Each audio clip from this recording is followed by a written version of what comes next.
with Gun Britt and Joseph Christ on their Orlando show, which was a bust. Yeah. But so, how did it get started? How did you guys decide what was it? Fort Lauderdale was the first one. Yeah. How did that come up? Yeah. It was basically me booking fucking shows, and I dragged her ass along. Yeah. I said, "Come on down. We're going to Florida. It's fucking sunshine state, you know. We're gonna go to the beaches." Hammed it up, right? And it was the beaches, and we hammed it up all the way. So how different is it from coming from a rural, up to down to the city, to the beach, and all that kind of stuff? I mean, it's flat. Oh yeah. Terribly fucking flat. Well, see, I lived like in Georgia, and where I lived in the valley. It was flat. Yeah. But I mean, coming from like rural to the city, oh, it's different. You see more characters than you would see in the country, because usually their ass is already whooped and out from jail by the time you get to the bar. So yeah. It was, I don't know what the hell. It's been a one fucking adventure. And adventure. After adventure. Yes. They fucking lost my cords in Fort Lauderdale. Yeah. Right? So yeah, I did it. I'll admit it. I said, "Fuck Joey, I'm leaving his cords in Fort Lauderdale." So fuck you, Joey. I left your cord. See, so there really is a conflict there then between. Oh yeah, there is. Sometimes I can't stand her. Sometimes I can't. Sometimes I really. Sometimes I stand her up on a pedestal. Sometimes I break her down. Beat me with a hammer. Yeah. Like a nail. Like you nail somebody. I'm just kidding. Sweet, but she's not. No. Not sweet at all. Yeah. She's pretty mean. Yeah. To go back a little bit about the American Idol thing. Oh. Is that there's a huge difference in those type of like music fans or music singing people than with Joseph Christ and the whole underground country scene, right? I mean, it must have been. Yeah. Yeah, definitely. To say a huge difference is an understatement. Yeah, I tried out for that shit, right? Yeah, I know you did. Yeah. You told me about it. Everybody was pulling for you. It was disappointing, but I think you said something about it seemed like they run on a quota. Yeah, it's like a quote, or the guy was gay. I mean, nothing against gay guys. I'm related to a gay guy. You know a gay guy. I know a gay guy. What are you talking about? I'm related to him. It's even better. Like, my cousin, actually, the guy stayed with the night that I tried out for American Idol was gay. And I love him. Oh, I love my cousin. Love him. Love him to death. His name's Jason. He grabbed his drag bag out and did my makeup for my American Idol tryout. I had to fix it before I got there. I look like a man. I'm a big girl, I'm tall, and I'm muscular. So you look like a drag queen. Yeah, the whole American Idol thing went pretty well. That shit, I'm too ugly. Shut up. In my song. So you said that the turnouts at your Fort Lauderdale show and Jacksonville show, you had a lot of your we had good turnouts. It's crazy that the whole music thing's dying. Like, everything fucking sucks. Yeah. Everybody's iTunes. Nobody goes out. Nobody gives a fuck about anything underground. If you're not commercial, it don't fucking matter. But yeah, I mean, for the most part, we had a good crowd, and everything went good. We've had a good time. We've had a blast, man. Yeah. I mean, seriously, like Fort Lauderdale, we didn't know the crowd, and there were a bunch of greasers, really cool pin-ups, 1950s. And I got a free tattoo. Look at that. Yeah, that is Chelsea. A cool tattoo. Creepy tiki tattoo. And during my damn set, which I had to play like 1,500 songs until he can get the outline of this bitch done. I mean, when I say this bitch, because I was sitting there, damn, I had to play everything. And I had to play like pop songs. You should play that Twinkle Twinkle Little Star by the end of it, right? By the end of it, I started replaying my songs. I ran out of songs. But they kept running back to me, and I was doing the outline, and they were like, hey, you ready to go? I'm like, no, tell her to keep playing. Yeah, keep playing. But I had some people, it was a pretty cool crowd. So you got the tattoo at the bar?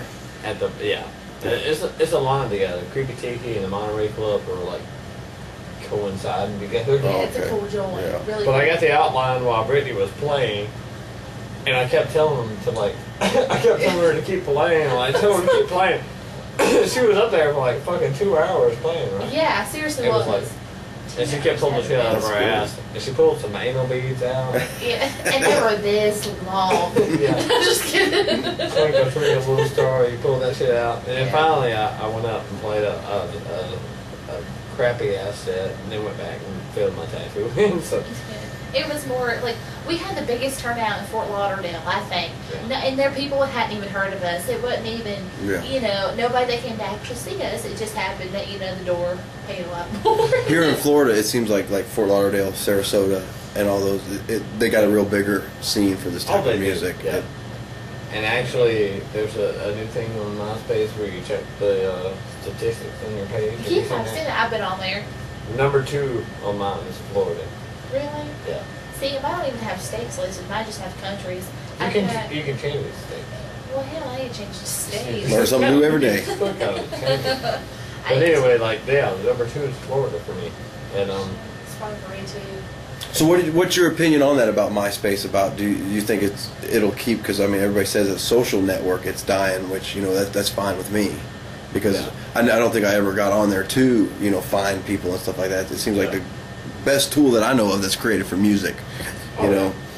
Honestly, compared to like Last FM, I don't know a lot of these websites and stuff, but I know that Last FM, you know, the one thing that it does on there that MySpace does is it recommends people who sound like, you know, fit in that genre. But well, I can honestly say that if it wasn't for MySpace, my fucking ass would be sitting here right now. Yeah. Mine neither, because we actually met through MySpace. We met through MySpace. Everything I've done is through MySpace. Yeah. Is it even worth getting a website, you know, nowadays to have, you know, I mean, the only reason that's worth it for me is to sell merchandise, because MySpace blocks every fucking PayPal shit I sell. Right, yeah. But if it wasn't for MySpace, my ass, I wouldn't be doing shit. You know, like we was talking earlier. Fucking bands I used to be in with staple flyers on telephone poles, right? If I'd had MySpace back 5 years ago, you know, it's no telling what you could do, right? You know, and it's a good thing, and that's how we met, and that's how everything. When we push these shows, when we do anything, it's MySpace. So I hope it never goes away. No, I mean it's great. It's great, and you know, people talk Facebook, whatever. I don't know. I've got no good response from Facebook, but whatever. But yeah, MySpace is good. It's good. Tom sold his soul. Yeah, he sold off. He sold off everything, but whatever. We're still on there, right? Yeah, sure, yeah. I'm just kidding. No, I have a good man. You do. I do have a good man. Does he play music too? Yeah, he plays music. His name is Eddie Dean, but honestly, he's on my top friends list. His name is Dean Senior. You know that song I play, "It's the Couch for Me." Mm-hmm. He wrote that. He's a great guy. I love him. Really. What happened with you said something about your bass player and stuff, and all that fell through. What was? Well, we all, like Britt included, we all work normal fucking jobs. People think all we do is fucking ride around and play music, and we don't. Right, yeah, it's not. I work on a farm. My bass player works for like cabin rentals. My drummer works for a body shop. So they all fucking, you know, they had to work. Yeah, right. And Pay the shows bills. were booked, so I just fucking brought a kick drum and said fuck it. And Sounds awesome though. yeah, I mean that's what we do. It's like, you know, you work and you take some time off if you can. This is not, I mean, we're not the fucking Rolling Stones, you know, if you wanted to. But no, seriously, like, I mean, honestly, we're everyday fucking workers, just like you know? Here, and that's what we do. We work and we fucking play music where we can, that's it. Yeah, I mean, like right now I'm so serious about my music. I mean, I had 4 horses, you know. I worked on a horse farm for a year, you know, lived there, raised fighting chickens and, you know, raised pigs and goats. I do shit like that, which, I mean, hell, I get props for being country right there, I think, you know. I definitely went to chicken fights. PETA, don't come after me, because I don't do it anymore. But, like, I did that shit, and then I moved, you know, back to Georgia from Alabama to Kentucky. Took my 4 horses with me. I've sold my horses off just to be able to play music. You know, and I've raised them since they were babies. It's a hard thing to do. It really is. It's like, you know, selling your kids. Like, I don't have kids, you know. But, I mean, it's like selling kids. Right.